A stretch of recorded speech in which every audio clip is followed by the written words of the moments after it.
Hello' বন্ধুসকল, নমস্কাৰ। সকলোকে শুভ সন্ধিয়া জনাইছোঁ। আজি দুটামান কথা ক'বলৈ মন গ'ল, সেয়েহে ভিডিঅ'টো বনালোঁ। বিশ্বজুৰি সন্ত্ৰাস সৃষ্টি কৰা কৰোনা ভাইৰাছৰ ফলত আমাৰ দেশত যি দীঘলীয়া লকডাউন জাৰি কৰিছিল, সেই লকডাউন ইতিমধ্যে আমি দীঘলীয়াভাৱে অতিক্ৰম কৰি আহিলোঁ। হয়তো আগলৈও লকডাউন দিব পৰা পৰিস্থিতিৰ সৃষ্টি হ'ব পাৰে, সেইটো পিছৰ কথা। কিন্তু আমি এৰি অহা লকডাউনৰ বিষয়ে দুটামান কথা ক'ব বিচাৰিছোঁ। এই লকডাউনে বহুতৰ জীৱনত প্ৰভাৱ পেলাইছে, কিছুমানৰ জীৱনত ভাল প্ৰভাৱ পেলাইছে, কিছুমানৰ বেয়া প্ৰভাৱ পেলাইছে। মুঠৰ ওপৰত সকলোৰে লাইফষ্টাইলত বা জীৱন সংগ্ৰামৰ পথত কিবা নহয় কিবা প্ৰকাৰে প্ৰভাৱ পেলাইছে। আনকি এনেকুৱা পৰ্যায় আছে যে স্বাভাৱিকভাৱে যিসকলে জীৱন ধাৰণ কৰি আহিছিল, তেওঁলোকৰ উপাৰ্জনৰ পথ পৰ্যন্ত সলনি কৰিবলৈ বাধ্য হৈছে। কিছুমানৰ ক্ষেত্ৰত কিছু পৰিমাণে ইতিবাচক পৰিৱৰ্তন হৈছে। ধৰক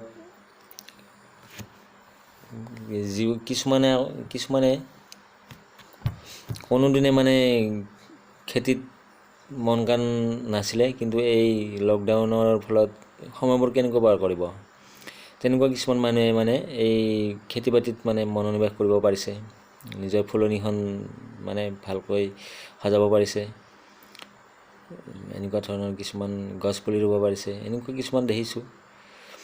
সেই ক্ষেত্ৰত ইতিবাচক প্ৰভাৱ পৰিছে। আৰু কিছুমানে যিসকলে নিয়মিতভাৱে গাড়ী চলোৱাত ব্যস্ত, গাড়ী চলাই জীৱন নিৰ্বাহ কৰে বা এনেকুৱা ধৰণৰ কাম কৰে, তেওঁলোকৰ প্ৰভাৱ বেয়াকৈ পৰিছে।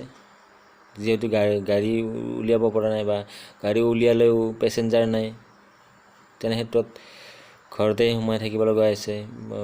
সেই তেখেতসকলৰ পৰিস্থিতি অলপ বেয়া হৈছে। আৰু কিছুমানৰ ক্ষেত্ৰত ভাল হৈছে বুলি ক'ব পাৰি। যেনে ধৰক মাস্কৰ ক্ষেত্ৰত মই এটা কথা ক'ব বিচাৰিছোঁ। এই লকডাউনৰ ফাৰ্ষ্ট টাইম যেতিয়া লকডাউন দিয়ে ফেব্ৰুৱাৰী মাহত, তেতিয়া কিছুদিন যোৱাৰ পিছতে যেতিয়া মাস্কটো বাধ্যতামূলক কৰিছিলে, এই বাধ্যতামূলক কৰিছিল হয়, কিন্তু সেই মাস্কটো বজাৰত নাইকিয়া হৈ গৈছিলে। সকলো যেতিয়া বন্ধ, যাতায়াত বন্ধ, মাস্কটো বাহিৰৰ পৰা আমদানি কৰিব পৰা নাছিলে। তাৰপিছত আনকি গুৱাহাটীৰ পৰাও আনিব পৰা নাই আমাৰ গ্ৰামাঞ্চললৈ। তেতিয়া কি হ'ল, আমাৰ গ্ৰামাঞ্চলত বহু ঠাইত যিসকল থলুৱা মেচিন চলাব জানে, আৰু কিছুমান কাটিং চেণ্টাৰত ধৰক 10-15টা এনেকুৱা মেচিন আছে, যিসকলে কাটিং চেণ্টাৰ চলাই আছিলে, তেখেতসকলে এই লকডাউনৰ ফলত ভাল ব্যৱসায় কৰিবলৈ সক্ষম হৈছে। মোৰ ক্ষেত্ৰত মই এটা কথা ক'ব বিচাৰিছোঁ। মই মেচিন চলাব জানো, বহুত আগৰ পৰা মেচিন চলাব জানো, আৰু কাটিং শিকা নাছিলোঁ, কিন্তু মই কিবা কিবি চিলাব জানো। কিন্তু এই লকডাউনৰ যেতিয়া আৰম্ভণি হয়, তেতিয়া মোৰ মনলৈ আহিছিলে ময়ো চিলাই চাওঁ, দুখনমান মাস্ক চিলাই চাওঁ। তাৰপিছত মনলৈ আহিল, বোলো গামোচাৰ মাস্ক বনাওঁ। তেনেতে মনলৈ অহাৰ পিছতে মই ভাবিলোঁ, এবিধ আজিকালি ছ'চিয়েল মিডিয়াটো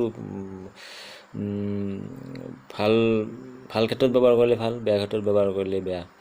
মই ভাবিছিলোঁ মাস্কটো দুখনমান বনাই চাওঁ, তাৰপিছত ফেচবুকত এটা এড দি দিওঁ, আমাৰ অনুৰাগ অৰ্গেনাইজেশ্যনৰ তৰফৰ পৰা এটা এড দি দিওঁ। যদি কোনোবাই বিচাৰে তেন্তে মই চিলাম, মানে ব্যৱসায়িক ভিত্তিত চিলাবলৈ মানে সাজু হ'ম আৰু সেনেকৈ ভাবি মই 2খনমান চেম্পল হিচাপে লৈ পেলাই দিছিলোঁ এটা এডভাৰটাইজ। সেই এডভাৰটাইজটো পাই বহুতে মোক যোগাযোগ কৰিছিলে, দূৰণিৰ পৰা যোগাযোগ কৰিছিলে। কিন্তু দূৰণিৰ পৰা যিসকলে যোগাযোগ কৰিছিল তেখেতসকলক মই ধন্যবাদ জনাইছোঁ, যদিও তেখেতসকলক মই যোগান ধৰিব পৰা অৱস্থাত নাছিলে, কাৰণ সকলো যোগাযোগ বন্ধ আছিলে। সেয়েহে মই আমাৰ ওচৰে পাজৰে যিসকল মানে আছিলে, মই য'লৈকে যাব পাৰোঁ মানে সক্ষম, মোৰ বাইকখনে হওক বা মোৰ 4চকীয়া গাড়ীখনেৰে হওক, মই যিসকলক মানে যোগান ধৰিবলৈ সক্ষম আছিলোঁ তেওঁলোকক মই পাৰ্য মানে যোগান ধৰিছিলোঁ। আনকি মই এনেকৈ ঘৰলৈ গৈও মানে কেইজনমানক মই এই মাস্ক যোগান ধৰিছিলোঁ, মই নিজে চিলোৱা। আৰু মোক সহায় কৰিছিলে মোৰ সহধৰ্মিনী, লগতে আমাৰ ওচৰ চুবুৰীয়া 2জনীমান মহিলাক মই চিলাব দিছিলোঁ, তেখেতসকলে মোক পাৰ্যমানে সহায় কৰিছিলে। বহুত মানে কি বুলি কয়, মোৰ এই লকডাউন যেতিয়া আৰম্ভণি হয়, মানে লকডাউন দুমাহ দীঘলীয়া লকডাউনত মই কিন্তু এদিনো ৰেষ্ট পোৱা নাছিলোঁ। মানে ইমান ব্যস্ততা মোৰ, লকডাউন নথকা অৱস্থাতে এনেকুৱা ব্যস্ততা নাছিল, বা এনেকুৱা ইমান ব্যস্ততা মানে ইমান ব্যস্ততাৰে পাৰ কৰা সময় মানে মনতে নাই। লকডাউন যে চলি আছে, বাহিৰতে যাব নোৱাৰা মানে অনুভৱেই নহ'ল। পুৰা দিন ৰাতি, আনকি ৰাতি 2টা বজালৈও মাস্ক চলোৱা মানে ৰেকৰ্ড আছে লকডাউনৰ ভিতৰত।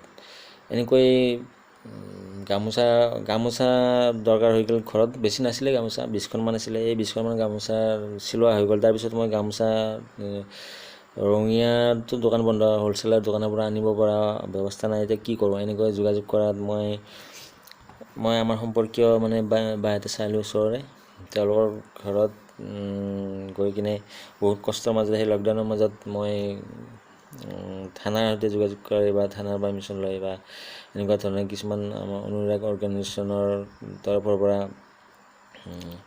এনেকুৱা গৈ কিনে হ'লেও মই মানে বহুত কষ্টৰ মাজেৰে গৈ মই বহুখিনি গামোচা আনিছিলোঁ, সংগ্ৰহ কৰিছিলোঁ। সেই গামোচাৰে মই প্ৰায় 30,000মান টকাৰ গামোচা যোগান ধৰিছিলোঁ। কিন্তু তাৰ মাজতে এটা দুখ লগা ঘটনা, মই এটা প্ৰতিষ্ঠানৰ পৰা মই প্ৰায় 2500খন গামোচাৰ অৰ্ডাৰ এটা পাইছিলোঁ। কিন্তু সময় কম দিছিলে, 3-4 দিনমান সময় দিছিলে। কিন্তু মই দুৰ্ভাগ্যজনকভাৱে সেই 2500খন মাস্ক দিব নোৱাৰিলোঁ। শেষত মই মাত্ৰ 500খন দিলোঁ। সেই অৰ্ডাৰটোত 500খনমান যোগান ধৰিলোঁ। বাকী 2000 মাৰোৱাৰীৰ তৰফৰ পৰা আনিবলৈ মানে যাব লগা হ'ল। মোৰ বহুত বেয়া লাগিছিল, কাৰণ মই যদি সেই লকডাউনৰ ভিতৰত সেই 2500খন যদি মই অকলে বা আমাৰ অৰ্গেনাইজেশ্যনৰ তৰফৰ পৰা যোগান ধৰিব পাৰিলোঁহেঁতেন, তেতিয়া বহুখিনি লাভৱান হ'লোহেঁতেন আৰু সেই লকডাউনৰ মাজত বহুত উপাৰ্জন কৰিব পাৰিলোঁ। কিন্তু মই সেইটো নোৱাৰিলোঁ, কাৰণ সময় কম আছিলে। ইমান কম সময়ৰ ভিতৰত ইমান মাস্ক চিলোৱা সম্ভৱ নহয়। তাৰপিছত এনেকৈ হেৰি কৰিলোঁ। পিছত ভাবিলোঁ আৰু হ'ব আৰু এই লকডাউনৰ মাজত এইখিনি যে সময় সৎ কামত ব্যৱহাৰ কৰিব পাৰিছোঁ, সেইখিনিয়ে যথেষ্ট। সংখ্যা হিচাপত প্ৰায় 1200 কম নহ'ব এনেকুৱা মাস্ক মই যোগান ধৰিছিলোঁ। বেছিকৈ নিয়াসকলক হ'লচেলত দিছিলোঁ আৰু ৰিটেইল চেলবিলাকত মানে দামটো অলপ বেছিকৈ লৈছিলোঁ। দামটো বেছিকৈ মানে বজাৰত পোৱা মাস্কতকৈ বহুত কম দামত দিছিলোঁ। পিছত এনেকৈ মানে সময় সৎ ব্যৱহাৰ কৰিবলৈ সক্ষম হৈছিলোঁ এই লকডাউনৰ মাজত। তাৰপিছত খেতি বাতি কিছুমান কৰিবলৈ মানে এইবাৰ শাক পাচলি মানে বহুতখিনি মানে নিজৰ ঘৰতে মানে লগাবলৈ সক্ষম হৈছিলোঁ। যেনে ধৰক ভাতকেৰেলা, তাৰপিছত নেমু টেঙাৰ পুলি কেইটামান ৰুলোঁ, তাৰপিছত তিয়ঁহৰ পুলি গজালোঁ, তাৰপিছত এনেকৈ জিকাৰ পুলি কেইটামান হৈছিল যদিও নালাগিল। এনেকুৱা ধৰণৰ মানে বহুতখিনি মানে সৎ কামত ব্যৱহাৰ কৰিবলৈ সক্ষম হ'লোঁ এই লকডাউনৰ সময়ছোৱা।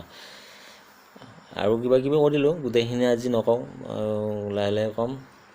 মোৰ এই জীয়াই থকাৰ সংগ্ৰাম নামৰ পেজটোৰ জৰিয়তে মোৰ বিষয়েও ক'ম, মই কি কি কামত ব্যস্ত থাকোঁ, আৰু বেলেগৰ বিষয়েও ক'ম।